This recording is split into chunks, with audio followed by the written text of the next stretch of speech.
Welcome to the Love of the Star podcast. I'm Bobby Belt. He's Brian Broaddus. You guys know all that. Look, I know normally we jump right into these intros. I want to cut right through it because I want to make sure that I've got your attention right at the very beginning to tell you you can come hang out with the entire Love of the Star team on Tuesday night if you're in the Dallas area. Me, Brian, Peyton Russell, our producer, we're all going to be hanging out at Boomer Jacks, 10250, our wonderful sponsor here at Love of the Star, Boomer Jacks. 10250 Technology Boulevard in Dallas at 7 o'clock. We're going to be watching the Dallas Stars, who I'm representing today with my Miro Heiskanen jersey. We're going to be watching the Stars, but we're going to be talking about Cowboys, too, if you come up and want to ask us stuff about them. So come hang out with us at Boomer Jacks. We keep telling you guys about them. We know you guys love them as much as we do. But we're excited to be able to hang out with some Love the Star listeners. So, again, that's 10250 Technology Boulevard in Dallas, 7 p.m. Tuesday, May 23rd. And so with that, because I want to get that out of the way very quickly, good day to you, Brian Broaddus. How are you?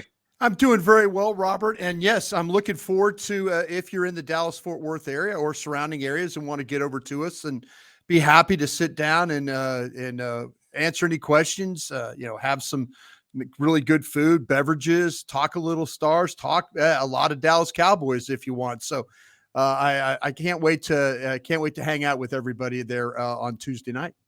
Now, one of the things we have asked is we've started telling you guys we're going to ask you questions that you can either tweet us your answers to, or specifically if you watch us on the YouTube, you can leave your comment there. So last week, you remember we asked you who would be the week one starter at left guard in 2023.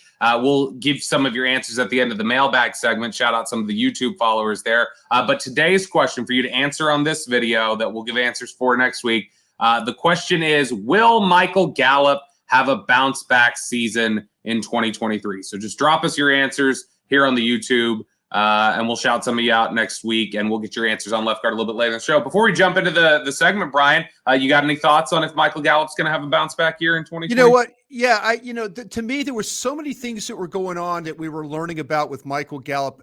He and Britt Brown, the associate athletic trainer, did a heck of a job that to even get ready for the season.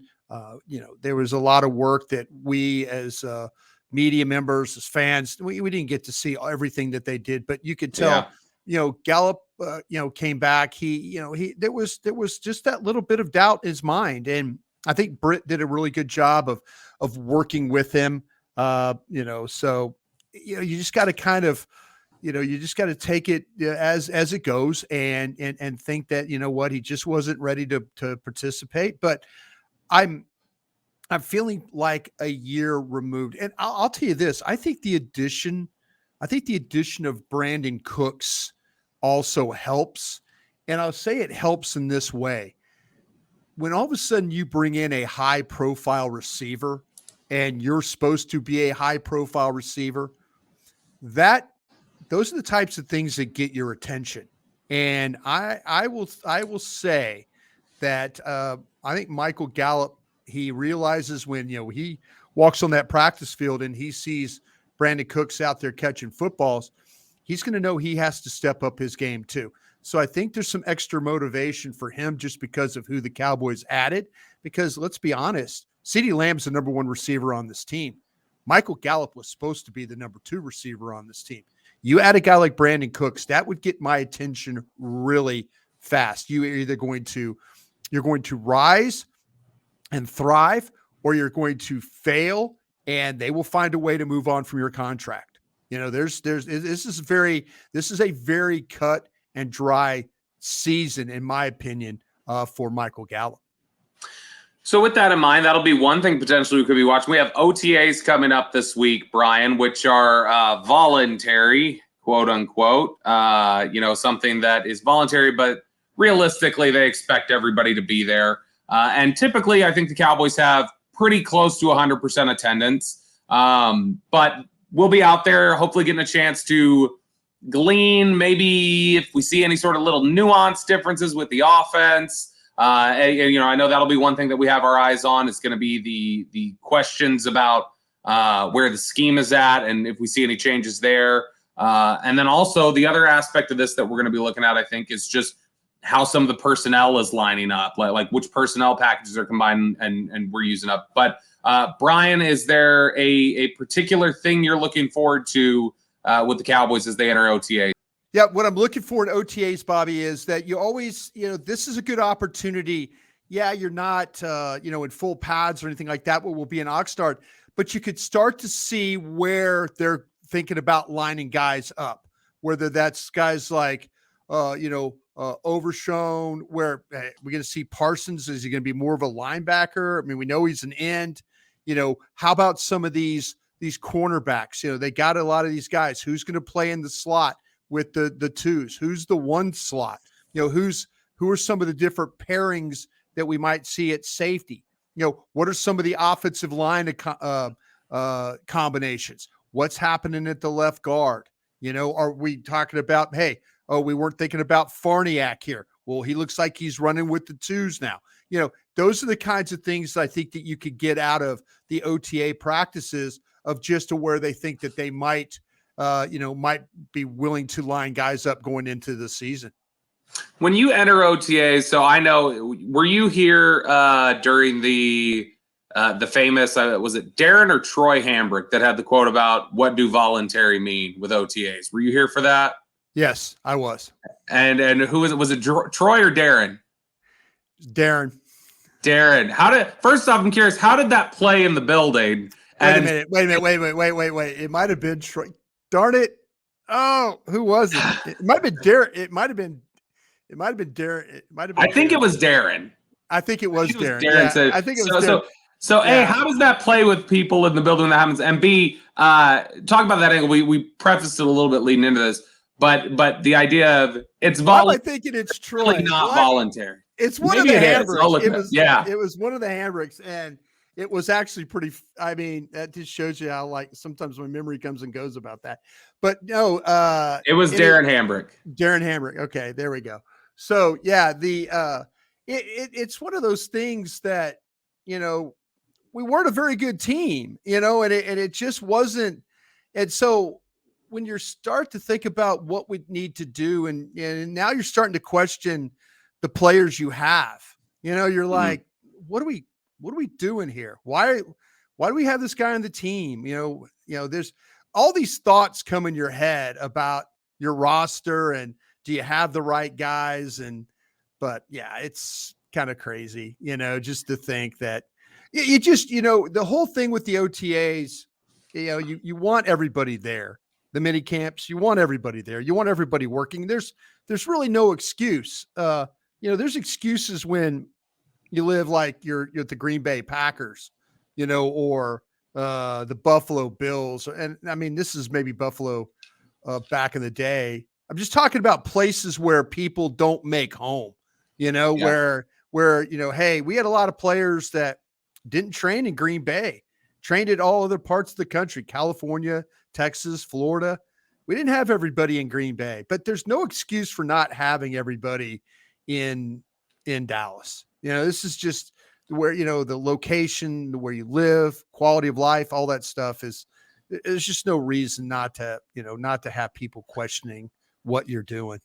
We've had a lot of discussion. Obviously, I don't believe Terrence Steele's going to be anywhere near being able to participate. Maybe we see him off doing some resistance cords or something, but I don't think we're going to see him out there in any form or fashion. So is one of the things you want to get a look at this week is just what is Tyron Smith doing? What is Smith doing? Like, where are these guys working? Are they splitting time anywhere? Or are they just focused on one position?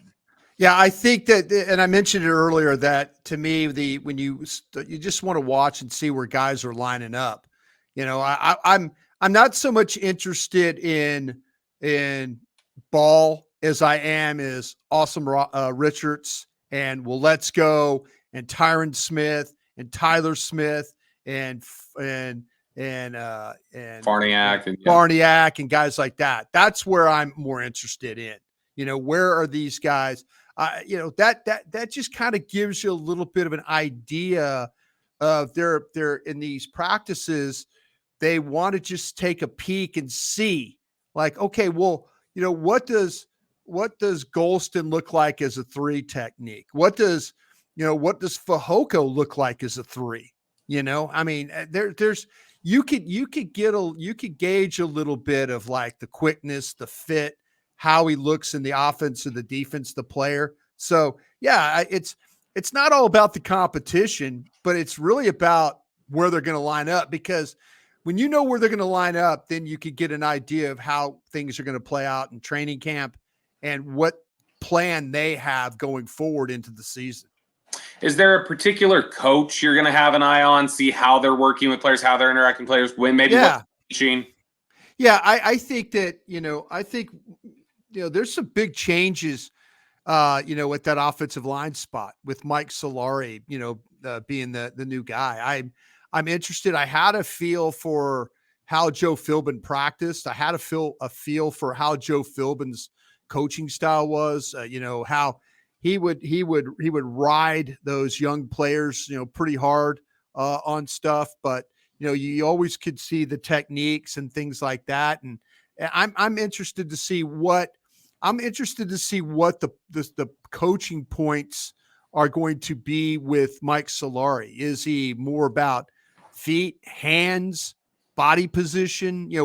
All these things that go into offensive line play, you can kind of garner those things watching a coach the drills and see what's important to him. And when you look at just in general how some of these guys, not just in formation, like when we talk about like different changes that they could have on the offensive line, Overshone where he's lining up, Fehoko 3 technique, I'm going to be interested to see, and I wonder how much this you think. Do you think we might see a little bit of Deuce Vaughn in the slot? Not just doing stuff out of the backfield, but like maybe motioning him out, or is this some stuff you think where we're gonna be very limited on what types of formations and usage that they're gonna try and share with us? Yeah, I don't think they're really going to. We might see the rotation part of it. We'll see where they feel like that. Is Deuce getting work with the 2s right off the jump? Is Jones getting work with the 2s right off the jump? With Pollard, we'll see how that whole thing plays out. They might be cautious with him about his situation, but I kind of feel like that. I don't think you're going to see him like out wide and things like that. Now, maybe you'll see some slot work and things like that, just as kind of a hint. Remember last year it was guys lined up wide, bring them in motion. Now be in the backfield. Yeah. I don't know how extensive the look in OTAs and mini camps are going to be for guys that might have a role as, that might be scheme specific on a week-to-week basis. I don't know if they want to show us that. You are listening to the Love of the Star podcast. The Love of the Star is an Audacy podcast. You can find it on the Audacy app or wherever you get your podcasts. All right, Brian. So I was looking around this week. Let me ask you something real quick, if you would, if I could. Sure. What are you looking for in the thing? What are you looking for in the? I think the biggest thing is where they're putting some of these rookies, like you mentioned earlier, where somebody like Stone might be lining up, where they've got guys taking snaps on the offensive line. Honestly, the biggest thing I'll be looking for is what different combinations are all the different guys on the offensive line working. What positions am I seeing? Are we going to see somebody like Awesome Richard snapping the ball? Are we going to see him, working on a kick slide, or is he going to be inside? Like, I'm going to be looking at what all the different type of work the offensive line are doing, individual drills, things like that. So that's a big thing for me. And then obviously I'll be interested more just how much I see Mike McCarthy on top of Dak Prescott. Yeah. As Mike McCarthy's always been kind of like a general observer, kind of overseeing everything. He tends to stay closer to the quarterbacks, but I'm going to see if there's a little more direct interaction with them out here at OTAs now that he's going to be the offensive coordinator, essentially. He's going to be calling the plays. So I'll be interested to see how they're interacting and just in general how some of these new coaches. Where's Brian Schottenheimer focused? Is Scott Tolzien right on top of the action, or is he, back a little bit? So the coach interaction and what some of these offensive linemen are doing, I think is the biggest thing for me. No, I think you're dead on. I absolutely think you're dead on. So I was looking around this week, Brian, trying to find some different things that, some takeaways from people to see where the thought is that Dallas is off season, where Dallas stacks up against some of the other teams now that we are past the draft and the off season is pretty much settled outside of whatever June 1 type of signings you get. And I came across Bleacher Report's ranking for they were giving letter grades out to the 32 teams, off-season report cards. And the Cowboys came up here. And I was stunned at the grade that they got. So before I dive into what their grade is, would you agree, Brian, that regardless of how we evaluate the players that the Cowboys drafted, would you agree that whatever differences may exist in terms of the quality, we agree that they went and got players that at positions that they needed players. They went and got guys that filled holes for them. Yeah. Yeah. To me, I feel like that it was a very productive off season for them. I think they protected themselves in a couple of different areas, going out and get a veteran cornerback like they did with Gilmore, adding Cooks to the wide receiver room when that was a guy that they were clearly hunting at the trade deadline last year, and they were able to, pull it off the way they were, this time around. So I think that part of it, the draft itself, we'll see if, did they do the right thing of taking the one technique, defensive tackle? Is that something that now that they got Hankins done, Mozzie Smith, I mean, where's the combination going to be there? How is that going to play?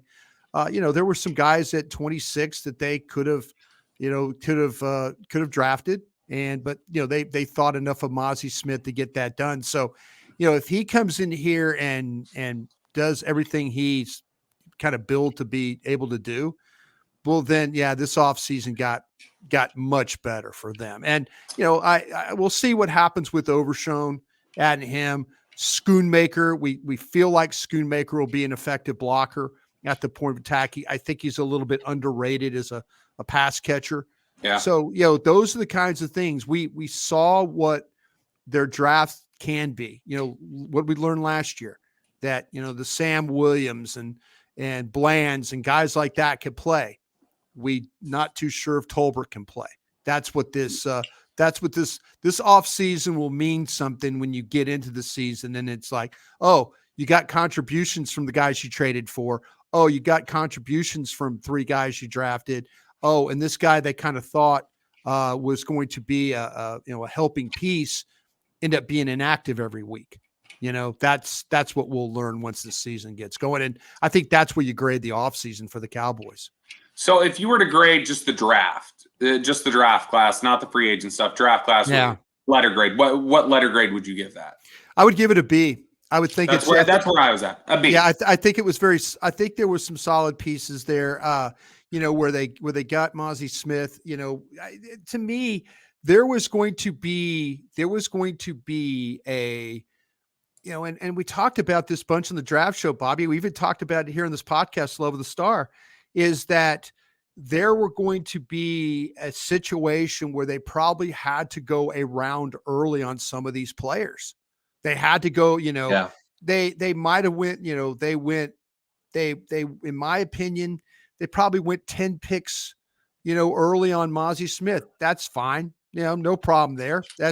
But going a whole round early on Schoonmaker, going a whole round early on Overshown, those are things that, they felt like they probably couldn't get back around to those guys, and they had to make those picks. And, when you're picking at the bottom of the board, that's something you absolutely have to deal with, every time you're picking players.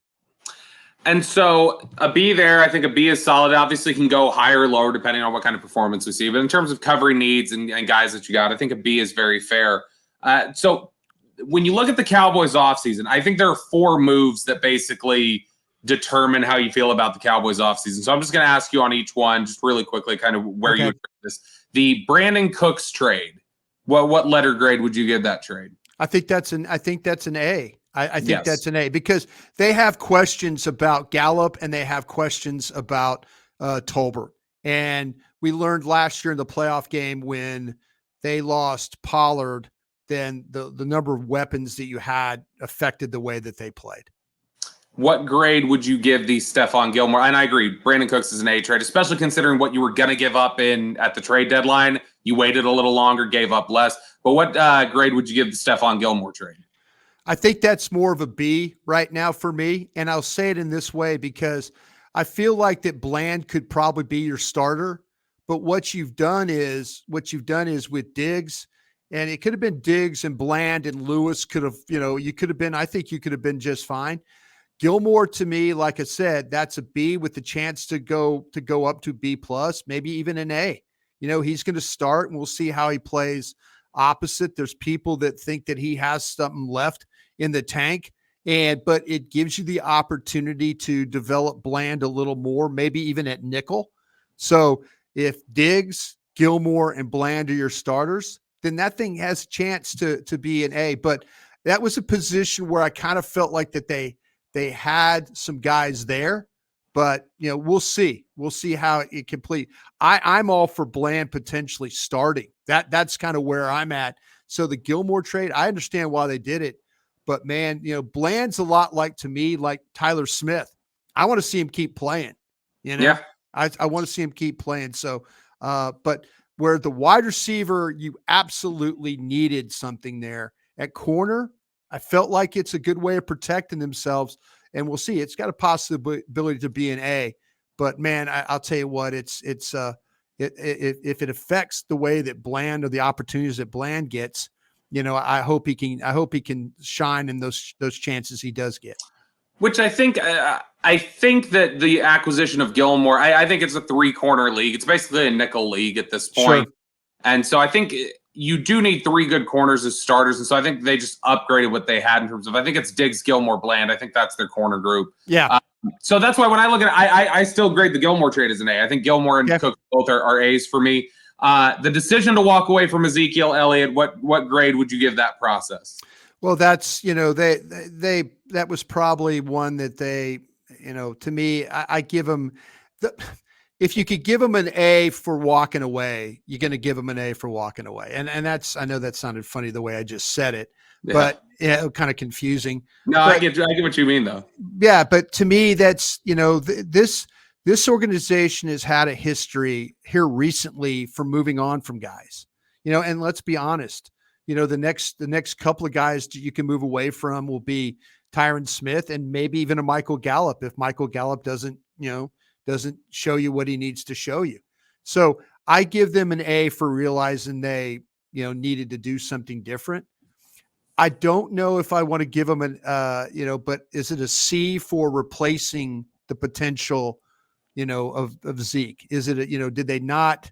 I think Ronald Jones is a better player. Right. Oh, no, I do. And I was just thinking replacing as far as maybe somebody to be a starter in 2024. Oh, yeah, sure. Like could they have gone, Roschon Johnson? Could they have gone somebody, differently? I mean, there's a lot of questions at the running back spot. We could very well be in a situation where Tony Pollard is much like what we saw with Dalton Schultz. 1 year, can't get it done, and you move on from there. Kind of a thing. And okay, well, who is Deuce Vaughn going to be the guy? I think Deuce Vaughn is capable, but I think this is a league where you need a couple of those guys. And how did you feel about the decision to let Dalton Schultz walk? Yeah, that I had no problem with that one either. I would give him an A on that one too. I mean, to me, now we'll see. It's not so much about Schoonmaker, but it's about Hendershot and Ferguson. Those guys have got to show that they're better than 19, 20, 25 catches. They're going to have to become, 50, 60, 65, 70 catch guys, but if both of them together, one gets 60, the other gets 48, if you're talking about 108 catches between two guys and whatever else Schoonmaker gets, then moving on from Dalton Schultz was a good move on their part. So then it sounds like, you say a B for the draft class. It's, that was all B's and A's for those 4 main offseason moves, which I think encapsulate. But let me tell you this, Bobby, the spot that they might get an F on is the kicker. Guard. Kicker. Oh. Yeah. kicker. We haven't seen what their plan is for kicker. We haven't. No established veteran kicker has been added, or no college free agent guy that we don't know has not been added to this group. So they could get an F for that. If fact that they don't, if it's somebody that comes in here and, it's just, that doesn't get the job done. I'd like to believe they're going to find somebody that can get the job done. But I'm sorry, I interrupted you. What you were saying, if they don't find a left guard, this thing could be. No, I was just saying a left guard. I figured when you said that maybe an F is if the left guard blows up in their face. But yeah, it's funny. I think those 4 moves were the crux of the offseason of what they tried to do. And so I thought all those generally were pretty strong moves. I like Dalton Schultz.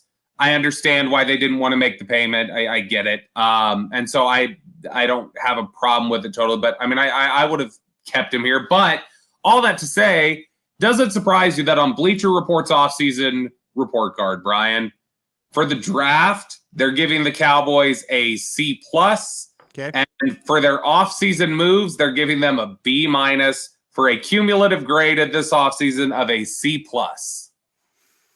Well, that it's, I can understand. Are we being, do we need to evaluate ourselves? Are we too close to this or something? Because I feel like we're usually pretty level headed, and we'll say if we disagree. So when I see, I love the move. I love the move of Cooks. I love the move of Cooks. I understand the move of Gilmore. It protected them on that. I'm totally okay with that. But I find it hard to say C+ is really, they've done far worse in off seasons and got C's and C+. But I think I think it's a solid B. They took compensatory picks, and instead of making those picks, they went out and got veteran players. They got real veteran players. They didn't just get any slappy veteran players. They got guys that could actually play, and I think it's important that I think the Cooks one is huge. There are questions at wide receiver. There are some questions there. There's some questions about Gallup, and there's some questions about Tolbert, and you're protecting yourself for sure on that one. You are listening to the Love of the Star podcast. The Love of the Star is an Audacy podcast. You can find it on the Audacy app or wherever you get your podcasts. All right, Brian, it is now time for our Dean Julia Love of the Star mailbag, and we'll back end this, like I said, with some of the answers off YouTube from last week's listener question. First question here from Big Red TLC. Any idea if this draft class will have an immediate impact this season other than, number one, first pick, I guess? Do any of them get significant playing time? And I think there is a decent chance Luke Schoonmaker is the primary tight end on this football team. Yeah, the thing about, I think that, if you want to, they're taking Mozzie Smith out of the picture, right, is the way that I read the question or understand the question here. Schoonmaker's going to get opportunity.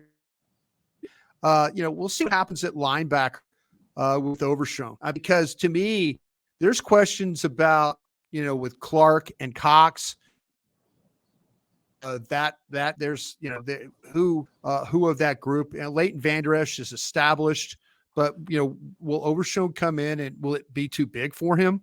We'll see.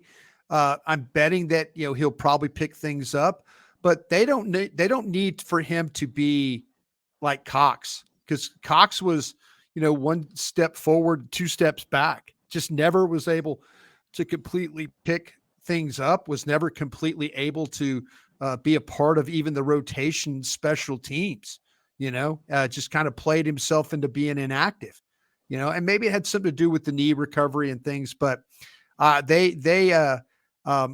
be interested to see with Fehoko and how that really all shakes out for him. Awesome Richards could be a guy that all of a sudden develops into a guy that's active every week because he's better than a serviceable, swing tackle. He's a guy that's shown that, hey, he deserves to be dressed every week as one of the 48. So, that could be a possibility.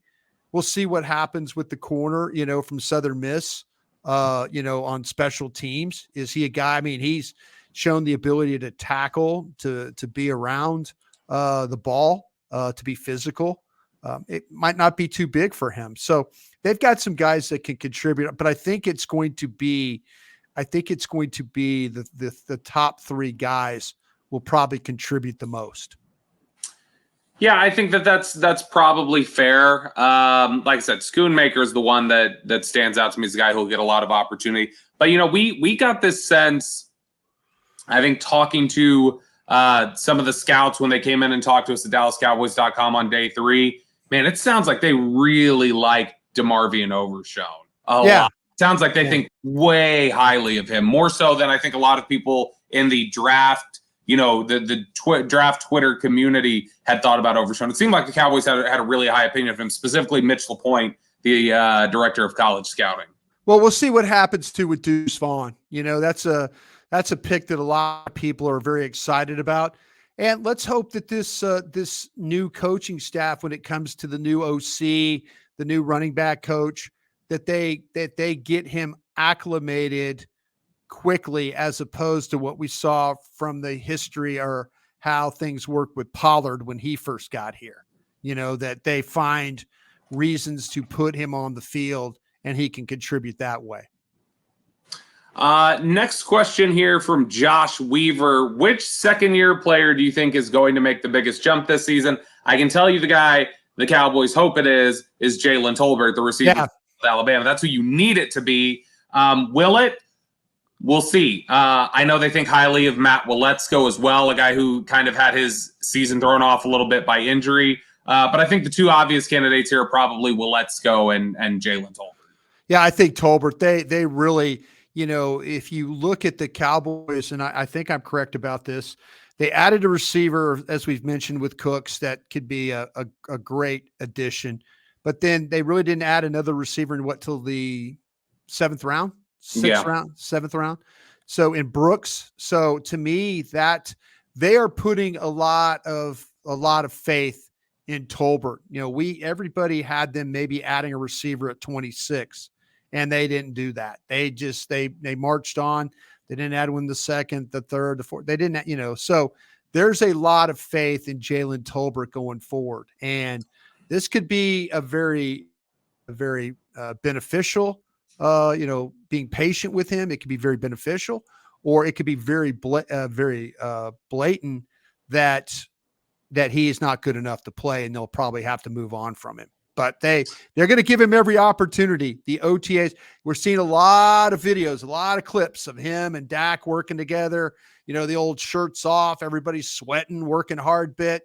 We've seen a lot of those pictures. So let's see if in fact that Tolbert shows up in these and be better than these clips. Yeah. We need it. Everybody loves the old workout pictures. Of course. Look at these guys working hard. Yeah. Spending time with Dak. Hey, let's see when the lights come on, we put on the pads if we're making plays. Brian and I are going to take workout photos at the Boomer Jacks tomorrow night. There you go. Yeah. If you guys want to be part of those photos, you can be in there with us on those workouts. I'm just telling you though that if he has got to step up. He's got to step up. I mean, they've got Lamb and Cooks. Somebody's got to be that 3. And if he's good enough to put Gallup on the bench, and that would be great. And I thought he was going to be a hell of a player. I mean, that right now is looking like a bad miss for me watching him play. Oh, I was very high on him, but still am. I still think he can be very good, but we need to see it pretty early in camp to adjust some of these things. Question from Victor. He says, serious question. Can Tyron Smith play guard? I don't think so. I really don't. And, we saw what happened with Tyron Smith even trying to play right tackle a little bit last year.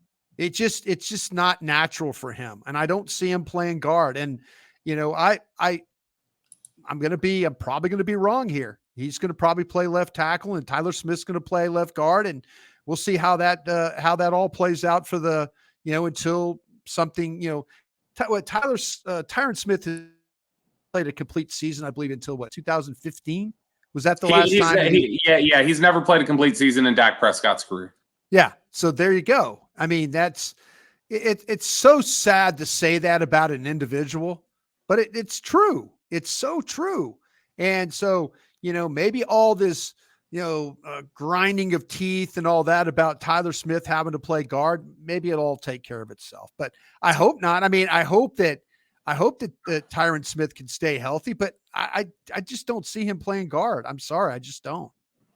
All right, let's get a couple of these answers in from the question we asked last week. We had asked the listeners who they think will start at left guard in week 1 of the 2023 season. So first answer here, these are all in the YouTube comment section. If you guys want to answer the question we asked back at the beginning of today's show.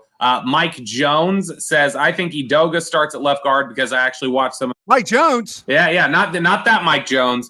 Oh, what are you supposed to say when it's Mike Jones? What are you supposed to say? There's this thing that goes, Mike Jones. Mike Jones. See, yeah, you know.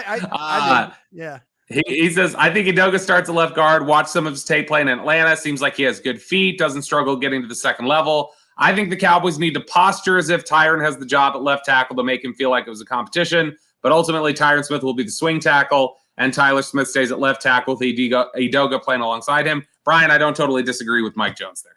No, I don't disagree with Mike Jones either. I really don't. Daryl Hill going with a little bit of a dark horse candidate. He says, I think TJ Bass will be the starting left guard. Wow. All right. I don't think they want to move Tyler away from left tackle, and I also believe they would like to start building towards the future. I like that. Expecting Bass's traits and play demeanor to allow him to really show well at offensive guard when they get to camp. Adam Krupa says he's going with Chuma Edoga. In his ideal world, though, it would be Tyler Smith. And then last one here from Peter Hunt. He says Tyron played left tackle his entire career. Moving him to right tackle was an emergency move late in the season. Tyler has only 1 year at left tackle. It's much easier for him to move to left guard, staying on the same side of the line. So there's they're probably not wrong. There's some of the answers from our listeners there to close up the Dean Julie Love the Star mailbag. And again, 2 things for you guys to interact with us on. 1, we asked the question at the beginning of the episode, will Michael Gallup have a bounce back season? Drop your answers in the YouTube comments section. We'll read those answers next week at the end of the show. And then Tuesday night, 10-250, Technology Boulevard in Dallas, Boomer Jacks. I'll be there. Brian Broaddus will be there. Peyton Russell will be there, our producer, and some of our other 105 Good Fan teammates like Eric Chiafalo and Zach Wolchuk, who are also on the Cowboys pre- and post-game radio network. We're going to have a good time watching the Dallas Stars, but also talking Cowboys football, having drinks, eating food. It's going to be a great time. We hope we can see you there. Until next time, when we talk to you guys later this week about OTAs, he's Brian Broaddus. I'm Bobby Belt. We'll talk to you guys later. Hey, thanks for watching. If you enjoyed this video, please don't forget to give it a thumbs up and subscribe to our channel for more content like this. If you want to see more of our videos, be sure to check out our playlist and let us know what you think in the comments below. Also, don't forget to follow us on social media to stay up to date on our latest updates. Links are in the description. Thanks again for watching, and we'll see you in the next video.